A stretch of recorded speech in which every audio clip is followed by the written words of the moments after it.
Hello everyone, स्वागत है आपके अपने यूट्यूब चैनल यूडूमैन रैकशीट पर। आज IBMTS जो टियर 1 का एग्ज़ाम हुआ था उसका फर्स्ट शिफ्ट का एनालिसिस करेंगे। 100% एनालिसिस करेंगे। प्लीज़ वीडियो को लाइक और चैनल को सब्सक्राइब ज़रूर कर लें। आपका क्वेश्चन पूछा गया था, लावड़ी किस भारतीय राज्य का एक प्रसिद्ध लोक नृत्य? आपके चार ऑप्शंस दिए गए थे। ए गुजरात, बी राजस्थान, सी महाराष्ट्र और डी मध्य प्रदेश, जिसमें आपका करेक्ट आंसर था ऑप्शन नंबर सी महाराष्ट्र। इसका एकदम करेक्ट आंसर था। आपका जो लावड़ी एक प्रसिद्ध लोक नृत्य है जो महाराष्ट्र राज्य से संबंधित है। यह अपनी तेज लय, डोकली की ताल और अव्यक्तिपूर्ण नृत्य शैली के लिए जाना जाता है। लावड़ी जो महाराष्ट्र का एक प्रसिद्ध लोक नृत्य है। आपका अगला क्वेश्चन पूछा गया था, एरो इंडिया 2025 प्रदर्शनी का आयोजन भारत के किस राज्य में किया गया था? आपके चार ऑप्शंस दिए गए थे। ए हैदराबाद, बी नई दिल्ली, सी बेंगलुरु और डी गांधीनगर, जिसमें आपका करेक्ट आंसर था ऑप्शन नंबर सी यानी कि बेंगलुरु। इसका एकदम करेक्ट आंसर था। एयर इंडिया 2025 का जो प्रदर्शनी का आयोजन किया गया था वह बेंगलुरु में किया गया था। ऑप्शन नंबर सी इसका एकदम करेक्ट आंसर था। एरो इंडिया एक प्रमुख एयर शो है जो बेंगलुरु के हिंदुस्तान एरोनॉटिक्स लिमिटेड यानी कि HAL के बेंगलुरु एयरपोर्ट्स के पास यलहंका एयरवेज में आयोजित किया जाता है। एरो इंडिया 2025 में इसी शहर बेंगलुरु में आयोजित किया गया था। ऑप्शन नंबर सी बेंगलुरु इसका एकदम करेक्ट आंसर था। आपका अगला क्वेश्चन पूछा गया था, निम्न में से कौन सा एक मैक्रो न्यूट्रिएंट यानी कि बृहद पोषक तत्व है? चार ऑप्शंस थे। ए विटामिन बी, प्रोटीन, सी खनिज और डी इनमें से कोई नहीं, नन ऑफ दीज, जिसमें आपका करेक्ट आंसर था ऑप्शन नंबर बी प्रोटीन। इसका एकदम करेक्ट आंसर था। मैक्रोन्यूट्रिक वे पोषक तत्व होते हैं जिनकी शरीर में अधिक मात्रा में आवश्यकता होती है, जैसे कार्बोहाइड्रेट, प्रोटीन और बचा विटामिन और खनिज माइक्रो न्यूट्रिएंट होते हैं।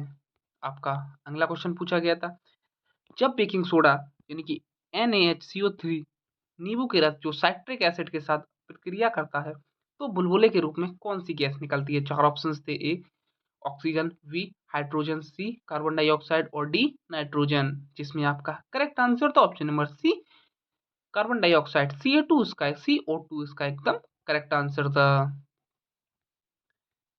ये जब बेकिंग सोडा जो NaHCO3 नींबू के रस के साथ मौजूद साइट्रिक एसिड के साथ प्रक्रिया करता है तो कार्बन हाइड्रोक्साइड गैस निकलती है।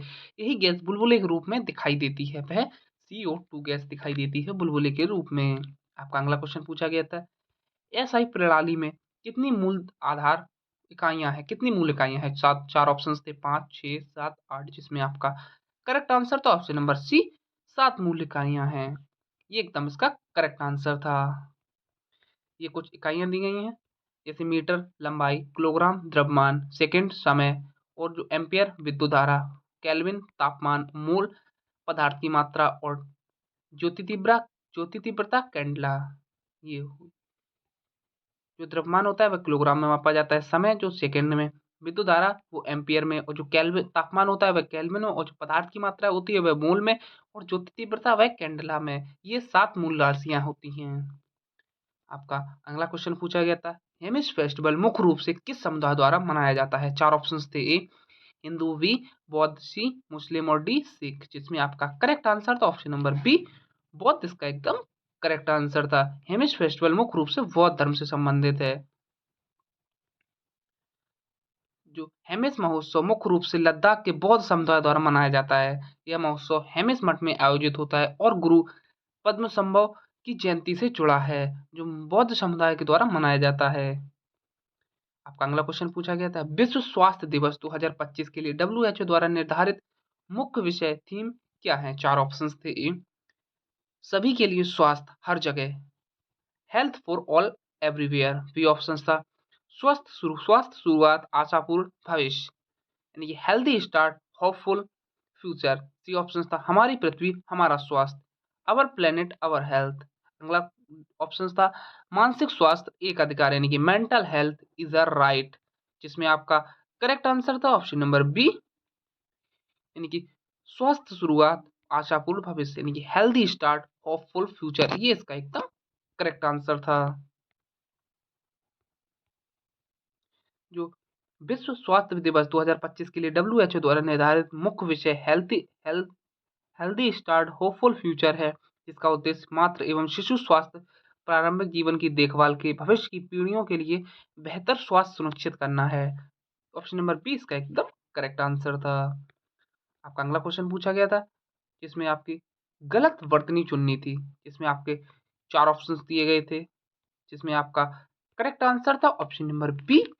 ये इसका एकदम करेक्ट आंसर था, यह एक गलत वर्तनी है। आपका अगला क्वेश्चन पूछा गया था, खेलो इंडिया यूथ गेम्स 2025 जो 7वां संस्करण पदक तालिका में शीर्ष स्थान है, जो पहले स्थान पर कौन सा राज्य रहा? 4 ऑप्शन थे, ए बिहार, बी हरियाणा, सी महाराष्ट्र और डी राजस्थान, जिसमें आपका करेक्ट आंसर था ऑप्शन नंबर सी महाराष्ट्र। इसका एकदम करेक्ट आंसर था। जो पहले स्थान पर महाराष्ट्र रहा है। जो जो खेलो इंडिया यूथ गेम उनका आयोजन बिहार में हुआ था और पहले स्थान पर महाराष्ट्र रहा था। ये दिया गया है 2025 के 7वें खेलो इंडिया यूथ गेम की पदक तालिका में महाराष्ट्र ने सबसे अधिक पदक जीतकर पहले स्थान पर जो रैंक फर्स्ट आई है वह महाराष्ट्र ने प्राप्त किया है और उसने कुल पदक 158, जिसमें 58 गोल्ड, 47 सिल्वर और 53 ब्रॉन्ज अर्जित किए थे। आपका अगला क्वेश्चन पूछा गया था, 2025 में ऑपरेशन सिंदूर के दौरान भारतीय सेना ने व्हाट्सएप जैसी विदेशी ऐप्स के स्थान पर सुरक्षित संचार किस स्वदेशी मोबाइल एप्लीकेशन का उपयोग किया था? 4 ऑप्शन दिए गए थे, ए शाई, बी एम सिग्मा, सी असिग्मा और डी जेम्स, जिसमें आपका करेक्ट आंसर था option number B M sigma. संभव डिवाइसेस पर ये इसका एकदम करेक्ट आंसर था, ऑप्शन नंबर बी इसका एकदम करेक्ट आंसर था। ऑपरेशन सिंदूर के दौरान एम सिग्मा का उपयोग किया गया था। ये दिया गया है, ऑपरेशन सिंदूर के दौरान भारतीय सेना ने व्हाट्सएप जैसी विदेशी मैसेजिंग एप्स का इस्तेमाल बंद कर स्वदेशी संभव जो secure army mobile Bharat version mobile और उसके एम सिग्मा ऐप के जरिए सुरक्षित संचार किया। संभव एक विदेशी सुरक्षित मोबाइल संचार प्रणाली है जिसमें एम सिग्मा एप्लीकेशन का उपयोग व्हाट्सएप का सुरक्षित विकल्प के रूप में किया गया है। एम सिग्मा इसका एकदम करेक्ट आंसर था। आपका अगला क्वेश्चन पूछा गया था, मिशन शक्ति के संभव निम्नलिखित में से कौन सा सही है? 4 ऑप्शंस थे, ए यह इसरो द्वारा अंतरिक्ष अन्वेषण के लिए एक पहल है, बी ऑप्शन था यह महिलाओं की सुरक्षा और सशक्तिकरण के लिए एक अम्ब्रेला योजना है, सी ऑप्शन था यह मुख्य भारतीय नदियों को साफ करने का एक मिशन है और डी ऑप्शन था यह एक ग्रामीण योजना गारंटी है, ग्रामीण रोजगार गारंटी योजना है, जिसमें आपका करेक्ट आंसर था ऑप्शन नंबर बी यह महिलाओं की सुरक्षा और सशक्तिकरण के लिए एक अम्ब्रेला योजना है। ऑप्शन नंबर बी इसका एक करेक्ट आंसर था। आपका अगला क्वेश्चन पूछा गया था, इसकी एक्सप्लेनेशन करते हैं। जो मिशन शक्ति भारत सरकार की महिला एवं बाल विकास मंत्रालय द्वारा संचालित एक अम्ब्रेला योजना है, जिसका उद्देश्य महिलाओं की सुरक्षा, संरक्षण और सशक्तिकरण को बढ़ावा देना है। इसमें महिलाओं हेल्पलाइन, वन स्टॉप सेंटर जैसी पहले शामिल है। आपका अगला क्वेश्चन पूछा गया, जो सिनोनिम्स पूछा गया था, सोमनोलैंड, जिसमें आपका करेक्ट आंसर था ऑप्शन नंबर बी यानी कि ड्रॉपसिस का एकदम करेक्ट आंसर था ऑप्शन नंबर बी। सिनोनिम्स पूछा था जिसमें आपका बी ऑप्शन एकदम करेक्ट ऑप्शन था, सोमनोलैंड का। अगला क्वेश्चन आपका पूछा गया था, पुरुष की 20 मीटर दौड़ में मई 2025 तक भारत का वर्तमान राष्ट्रीय रिकॉर्ड किसके नाम है? 4 ऑप्शन थे, A Amlan Borgohain, B Gurindervir Singh, C Amit Animesh Kujur और डी मोहम्मद अनस, जिसमें आपका करेक्ट आंसर तो option number C Animesh Kujur इसका एकदम करेक्ट आंसर था, यानी कि ऑप्शन नंबर सी इसका एकदम करेक्ट ऑप्शन था। मई 2025 तक पुरुषों की 200 मीटर दौड़ में भारत का वर्तमान राष्ट्रीय रिकॉर्ड अनिमेश कुजूर के नाम है। उन्होंने 20.32 सेकेंड की समय में यह राष्ट्रीय रिकॉर्ड तोड़ा और एशियन एथलेटिक्स चैंपियनशिप 2025 में कांस्य पदक भी जीता, जो इन्होंने अनिमेश कुजूर जी ने। आपका अगला क्वेश्चन पूछा गया था, 71वें राष्ट्रीय फिल्म पुरस्कार 2025 में किस फिल्म ने सर्वश्रेष्ठ फिल्म फीचर फिल्म का पुरस्कार जीता? ऑप्शन थे, A Jawan, B 12th fail, C the Kerala story और डी श्याम बहादुर, जिसमें आपका करेक्ट आंसर था option number B 12th fail इसका एकदम करेक्ट आंसर था। ये 71वें राष्ट्रीय फिल्म पुरस्कार 2025 में फिल्म 12th फेल को सर्वश्रेष्ठ फीचर फिल्म का पुरस्कार इसलिए दिया गया क्योंकि यह फिल्म यथार्थवादी और प्रेरणावादी कहानी पर आधारित है। यूपीएससी परीक्षा की तैयारी कर रहे एक साधारण छात्र के संघर्ष, ईमानदारी और मेहनत को दर्शाती है। सामाजिक संदेश के साथ उत्कृष्ट निर्देशन, अभिनय और पटकथा प्रस्तुत करती है। फिल्मों में दर्शाया गया कि कठिन परिस्थितियों में भी दृढ़ संकल्प से सफलता पाई जा सकती है। इसी वजह से जूरी ने इसे वर्ष की सबसे सर्वश्रेष्ठ फीचर फिल्म चुना है, जो है 12th फेल को चुना है। आपका अगला क्वेश्चन पूछा गया था, यू श्रीनिवास किस वाद्य यंत्र से संबंधित थे? ऑप्शंस थे ए सितार, बी वायलिन, सी मैंडोलिन और डी गिटार, जिसमें आपका करेक्ट आंसर था ऑप्शन नंबर सी मैंडोलिन इसका एकदम करेक्ट आंसर था। यू श्रीनिवास मैंडोलिन से संबंधित थे, मैंडोलिन वाद्य यंत्र से संबंधित थे। जो यही लिखा है कि यू श्रीनिवास भारतीय शास्त्रीय संगीत के प्रसिद्ध मैंडोलिन वादक थे। उन्होंने मैंडोलिन को भारतीय शास्त्रीय संगीत में एक प्रमुख वाद्य यंत्र के रूप में स्थापित किया, यू श्रीनिवास जी ने। आपका अगला क्वेश्चन पूछा गया था, हाल ही में निम्नलिखित में से किस राज्य ने अपनी पहली बार नवीनतम कवच 4.0 संस्करण का शुभारंभ किया? ऑप्शंस थे ए उत्तर प्रदेश, बी गुजरात, सी तमिलनाडु और डी केरला, जिसमें आपका करेक्ट आंसर था ऑप्शन नंबर बी गुजरात इसका एकदम करेक्ट आंसर था, गुजरात ने। ये लिखा है भारतीय रेलवे की नवीनतम कवच 4.0 संस्करण की पहली बार गुजरात के बाजवा जो बड़ोदरा अहमदाबाद रेल खंड पर कमीशन शुभारंभ किया गया है। इससे यह उन्नत स्वदेशी ट्रेन सुरक्षा प्रणाली स्थापित की गई है, जो ट्रेन सुरक्षा को और अधिक मजबूत बनाती है। यह गुजरात में। आपका अगला क्वेश्चन पूछा गया, निम्नलिखित में से कौन किडनी जो वृक्क होती है कि सबसे छोटी संरचनात्मक और कार्यात्मक इकाई? ऑप्शंस थे ए न्यूरॉन, बी नेफ्रॉन, सी मूत्रवाहिनी और डी एल्वियोली, जिसमें आपका करेक्ट आंसर था ऑप्शन नंबर बी नेफ्रॉन इसका एकदम करेक्ट आंसर था। जो सबसे जो छोटी संरचनात्मक और कार्यात्मक इकाई होती है वह नेफ्रॉन होती है किडनी में। यही लिखा है किडनी की सबसे छोटी और संरचनात्मक इकाई नेफ्रॉन को कहा जाता है। यह मूत्र बनाने की प्रक्रिया का प्रमुख केंद्र होता है। कौन? नेफ्रॉन। यह मूत्र बनाने की जो प्रक्रिया होती है उसका महत्वपूर्ण होता है नेफ्रॉन।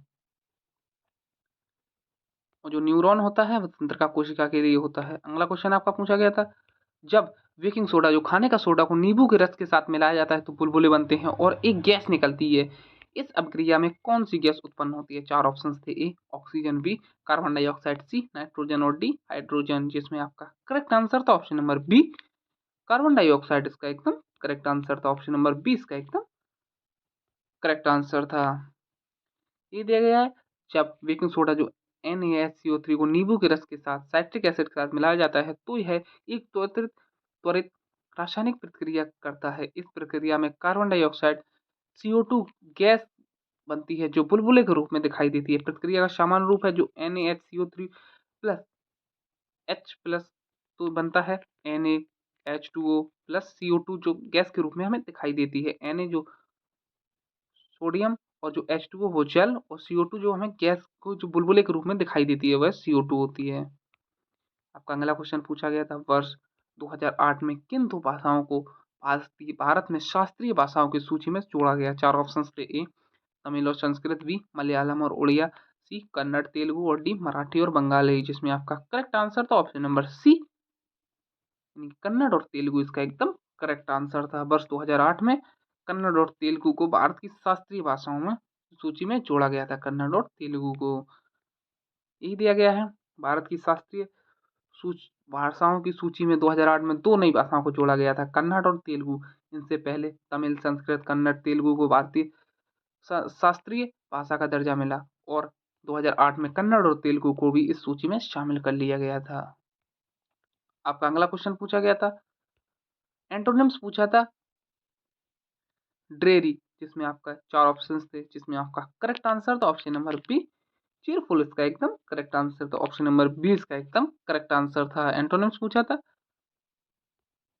चीरफुल इसका एकदम करेक्ट आंसर था। अगला क्वेश्चन आपका पूछा गया था, किस मणिपुर शास्त्रीय नृत्यांगना को कला के क्षेत्र में उसके असाधारण योगदान के लिए 2025 में पद्मश्री पुरस्कार से सम्मानित किया गया था। 4 ऑप्शन थे। ए दर्शना जावेरी, बी थ्याम सूर्यमुखी देवी, सी इलाम इंदिरा देवी और डी लोरेम वाम विमो देवी, जिसमें आपका करेक्ट आंसर था ऑप्शन नंबर बी थ्याम सूर्यमुखी देवी इसका एकदम करेक्ट आंसर था। यानी कि ऑप्शन नंबर बी इसका एकदम करेक्ट ऑप्शन था।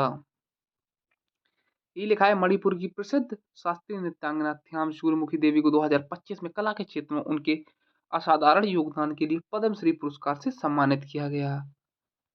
आपका अगला क्वेश्चन पूछा गया था, एक व्यक्ति 3 समान दूरियों क्रमशः 10 किलोमीटर प्रति आवर, 12 किलोमीटर प्रति आवर और 15 किलोमीटर की गति तय करता है, तो पूरी यात्रा के दौरान उसका औसत चाल पूछा था, जिसमें आपके 4 ऑप्शन थे। ए 11 किलोमीटर पर घंटा, B 12 kilometre per hour, C 12.33 kilometre per hour और डी 13 किलोमीटर पर आवर, जिसमें आपका करेक्ट आंसर था option number B 12 kilometre per hour, 12 kilometre प्रति घंटा इसका एकदम करेक्ट आंसर था।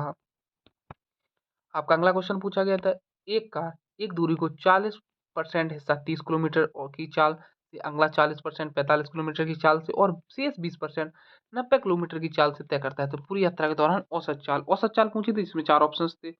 इसमें आपका करेक्ट आंसर था ऑप्शन नंबर बी 40.91 किलोमीटर प्रति आवर इसका एकदम करेक्ट आंसर था। अगला क्वेश्चन आपका पूछा गया था, केंद्रीय मंत्रिमंडल ने पीएम स्वनिधि पीएम स्वनिधि योजना की ऋण अवधि को कब तक के लिए बढ़ा दिया है। 4 ऑप्शन थे। ए 31 दिसंबर 2025, बी ऑप्शन था 31 मार्च 2027, सी ऑप्शन था 31 मार्च 2030 और डी ऑप्शन था 15 अगस्त 2032, जिसमें आपका करेक्ट आंसर था ऑप्शन नंबर सी 31 मार्च 2030 इसका एकदम करेक्ट आंसर था। ऑप्शन नंबर सी इसका एकदम करेक्ट आंसर, जो पीएम स्वनिधि ऋण योजना की अवधि को 31 मार्च 2030 तक बढ़ा दिया गया है। ये दिया गया था, केंद्रीय मंत्रिमंडल ने पीएम स्वनिधि योजना की लैंडिंग अवधि को पहले 31 दिसंबर 2024 से आगे बढ़ाकर 31 मार्च 2030 तक बढ़ा दिया गया। यह निर्णय 2027 जो 27 अगस्त 2025 को लिया गया, ताकि सड़क विक्रेताओं को अधिक समय और समर्थन मिल सके। अगला क्वेश्चन पूछा गया था, 12 सेंटीमीटर त्रिज्या वाले एक धातु के गोले को पिघलाकर 4 सेंटीमीटर त्रिज्या वाले गोले बनाए जाते हैं। यदि 25% धातु व्यर्थ हो जाती है तो कितने छोटे गोले बनेंगे। 4 ऑप्शन थे। ए 18, बी सी 21 और डी 22, जिसमें आपका करेक्ट आंसर था ऑप्शन नंबर बी 20 गोले इसका एकदम करेक्ट आंसर था। इतने ही क्वेश्चंस मिले हैं जो आज की इस शिफ्ट में पूछे गए थे। अगर प्लीज वीडियो को लाइक और चैनल को सब्सक्राइब जरूर कर दें, क्योंकि हमने ये मेहनत के क्वेश्चन पूछे। 27 की पहली शिफ्ट हुए थे उसके एकदम 100% यही क्वेश्चन पूछे गए थे। प्लीज वीडियो को लाइक और चैनल को सब्सक्राइब जरूर करें। Thank you.